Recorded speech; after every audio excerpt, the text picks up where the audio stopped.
ఇక సత్యసాయి జిల్లా పెలుకొండ నియోజకవర్గంలో వైఎస్ఆర్ కాంగ్రెస్ పార్టీకి గట్టి షాక్లు తగులుతున్నాయి. వైసీపీకి రోజు రోజుకు నియోజకవర్గంలో ఆదరణ తగ్గిపోతుంది. గోరంట్ల మండలంలో పలు పంచాయతీలకు చెందిన వైసీపీ సర్పంచ్ వార్డు మెంబర్లు బీసీ సంక్షేమ శాఖ మంత్రి సవిత ఆధ్వర్యంలో 200 కుటుంబాలు టీడీపీలో చేరాయి. ఇక వారందరికీ టీడీపీ కండువా కప్పి పార్టీలోకి సాధారణంగా ఆహ్వానం పలికారమే. ఇక వైసీపీ 5 సంవత్సరాలు అభివృద్ధి చేయకుండా గోరంట్ల మండలాన్ని భ్రష్టు పట్టించిందని మంత్రి సవిత ఆగ్రహం వ్యక్తం చేశారు. వైసీపీ తీరును గమనించిన నాయకులందరూ టీడీపీలో చేరుతున్నారని సవిత చెప్పారు.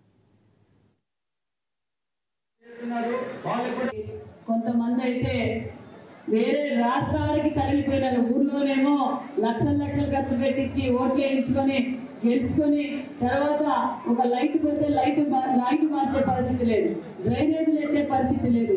ఎక్కడ చూసినా ఇబ్బంది. ఇక్కడ ప్రజలు తిడతారు. మరి సర్పంచ్ నిధులేమో సెంట్రల్ నుంచి వస్తే ఆ నిధులేమో ఎక్కడ పోయినాయి? గద్దెపోయింది.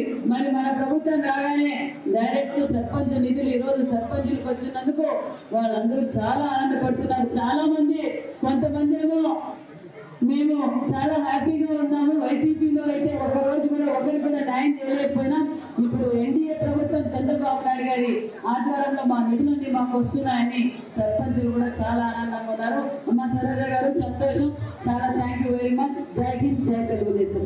మరి నేను ఈరోజు ఛాలెంజ్ చేస్తున్నా.